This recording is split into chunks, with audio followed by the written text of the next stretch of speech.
Yeah, you love it more than me, I think. So I think we're just going to jump straight into it. Obviously, in the opening keynote speech, you talked about your dad, which was incredibly moving for us. But I'd love to know what it was that actually shifted in that moment. What was it that changed in how you saw life and business after that? That life is finite. It was really a reminder that, we were not expecting my dad to died very, very suddenly.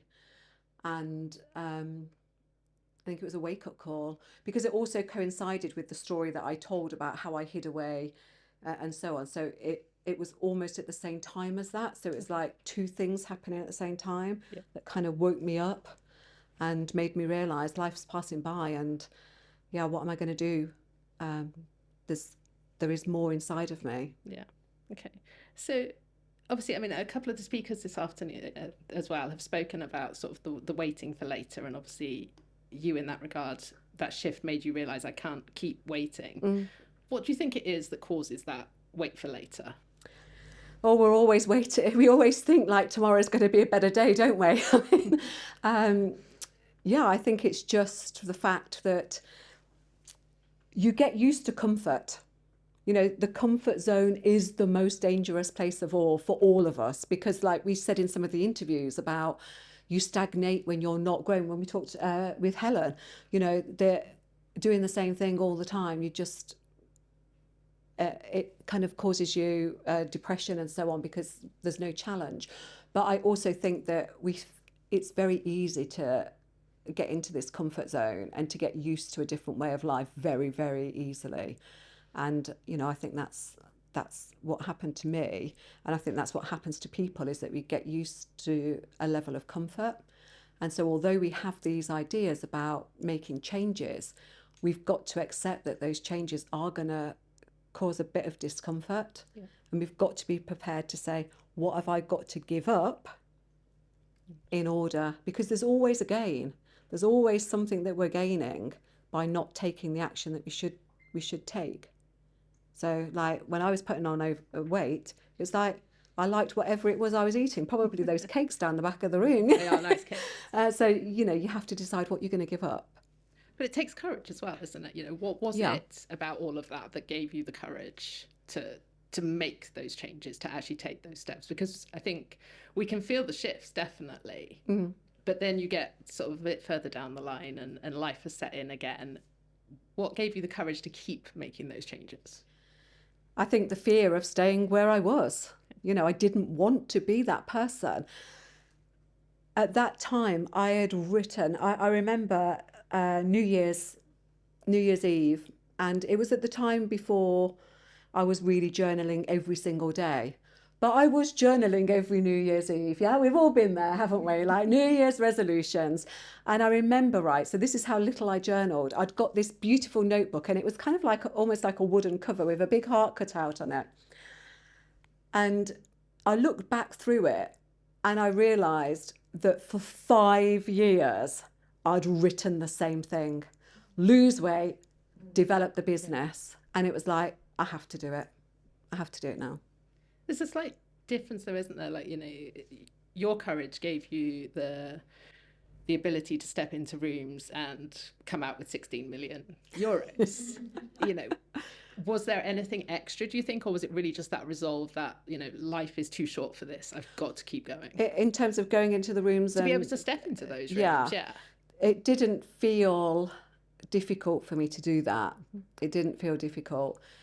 The difficult thing was the perseverance. Okay.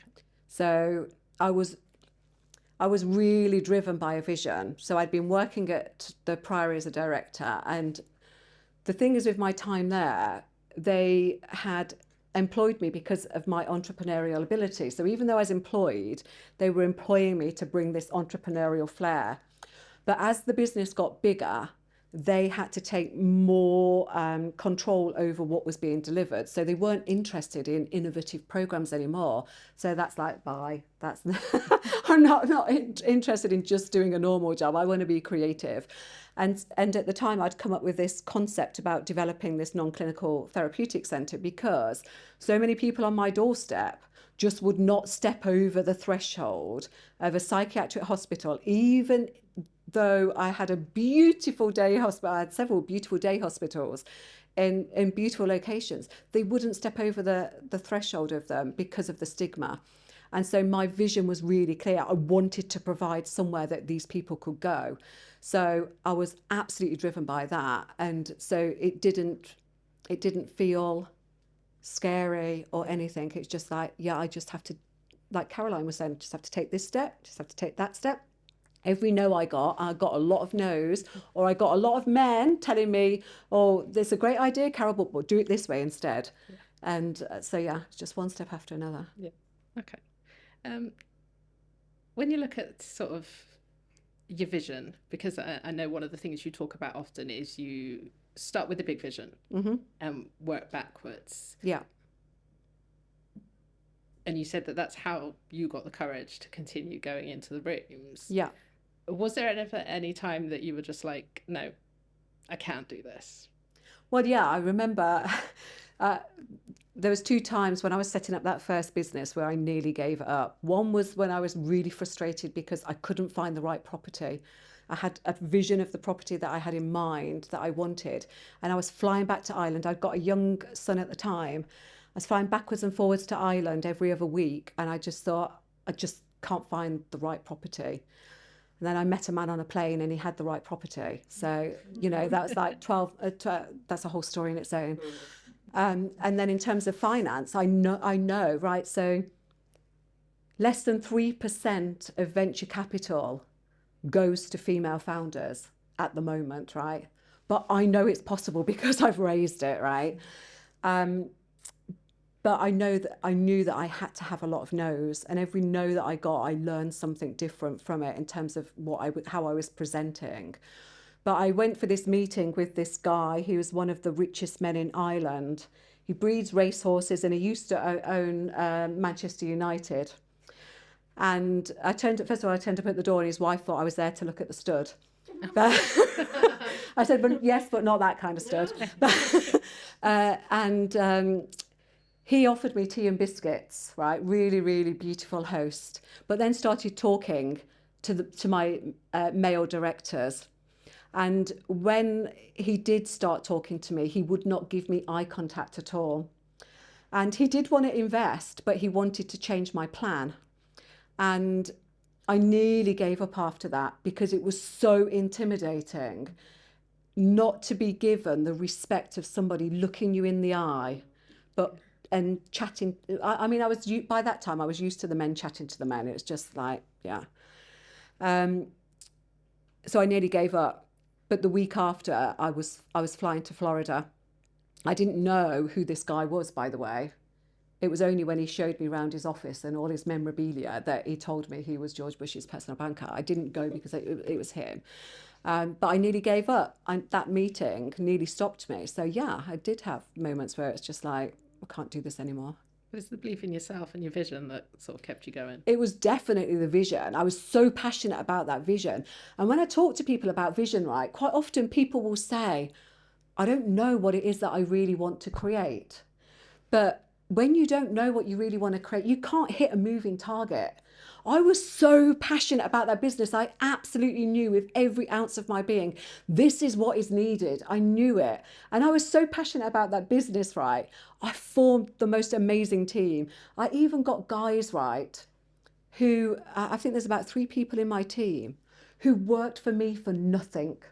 Guys who were world class, award-winning. They were, at the time, the interior designer in my team. He was working for people like Roman Abramovich, Julia Roberts, and he came and worked for me for free. And he said to me, he said, it's your passion. It's your passion. Your passion comes from having that vision that lights you up, you know, and I think that's the first thing we all have to do when we think about what business we want and what we want to achieve in the world. One of the biggest beliefs, and I think a strong part of your passion that you have, is that, you know, women will shift the economy and the well-being of society. What's your ultimate vision for feminine leadership? Well, is that I don't see women as being any better than men, by the way. You know, like, and I don't, when I talk about feminine leadership, I'm not talking about emasculating men, because I have a saying, and I know this is recorded, but I know Tim will edit it.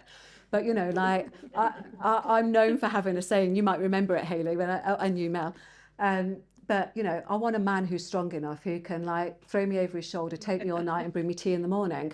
So I'm not after, you know, emasculating men. But women, like, we're so far behind in business. But the fact that more of us are starting up in business is really, really positive to me. So I want to break the conditioning. I want to stop this, the fact that women can build amazing homes. We can build amazing businesses too. We're just not used to it. So that's what I see. But I know that it has to be done better, because look, there's not a lot of business success in the world, right? Most businesses are on the edge of survival. You know, I've been into businesses that are turning over mega millions. I've got clients who work with businesses that are turning over billions. They're all on the edge. And one of the reasons they're on the edge is the fact that their middle management is bloated. You know, they've got people in the businesses that are there because they've probably been there since Kingdom Come, you know, and they've just grown with the business. They're not effective. We've got, at the moment in the UK, productivity is flatlining. This is why we're in this situation, because our productivity levels are so low. You know, but I remember one of my first management courses being told that employees work at 3/10 of their ability. They're probably working like at 1/10 of their ability at the minute. It's barely enough to keep them employed. It's just enough to stop them being sacked. But if we become visionary leaders, and we look at those people who are working for us, and we can drive and inspire them through our visions, we don't just control them by micromanaging them and giving them menial tasks, but we allow them to develop to their fullest potential and allow them to think for us too. Like, if you think about how successful you are in your own right in terms of what you've achieved in your business, imagine having multiples of you behind you working for you. Your business potential is just limitless. So that's what I believe. That's what I really want to see this, because I think us women have really got the potential to do that. And think about the knock-on effect on mental health. How many people dread going to work on a Monday morning? If we become these kind of leaders, people will look forward to it, you know, and I'm sure that will have an effect. So that was a long answer, wasn't it, Miles? It was a bit. On a nice soapbox. In your speech, obviously, you talked about the Eufinity Framework and the Feminine Leadership Code, which form a big part of your work. Can you tell us just a little bit more about them, where they came from? Yeah, so the Eufinity Framework.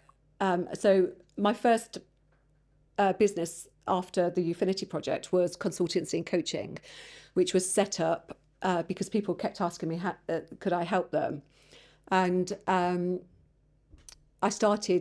I realised that I was actually implementing the framework back then, but it was based on everything that I've learned through decades, because I'm old, of working in businesses and seeing what's working, but also in that consultancy and coaching business, going into a lot of businesses and seeing what was wrong. You know, like, doing things right teaches you so much, but doing things wrong teaches you a whole lot more. You know, failure is the biggest lesson. So the feminine lead, so the Eufinity Framework is based on everything that I've done, and the Feminine Leadership Code is really based on what I learned about myself primarily, and what I learned about working with a lot of women in the early days of the consultancy business, and seeing how many people burnt out by developing their businesses. You know, they'd do these massive launches and then they'd be burnt out, and it's like, this is crazy. And so yeah, but also looking at how I worked it the same as when Joe was talking about working in a masculine world. Yeah. I was like that. You know, it's like, no, nobody's going to be better than me. You know, I'm going to make the most money, you know, get the best results and so on.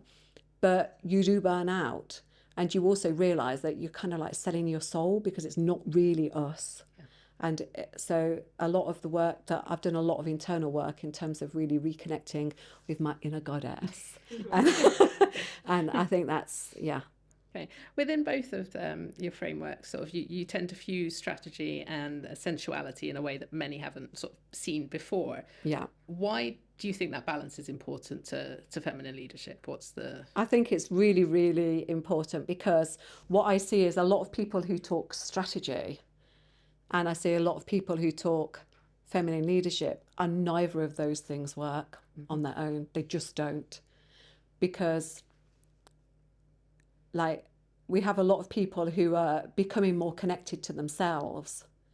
But if you don't have the strategy, then you're not going to be able to grow. You know, you're going to break at some point if you haven't got that structure that gives you the protection.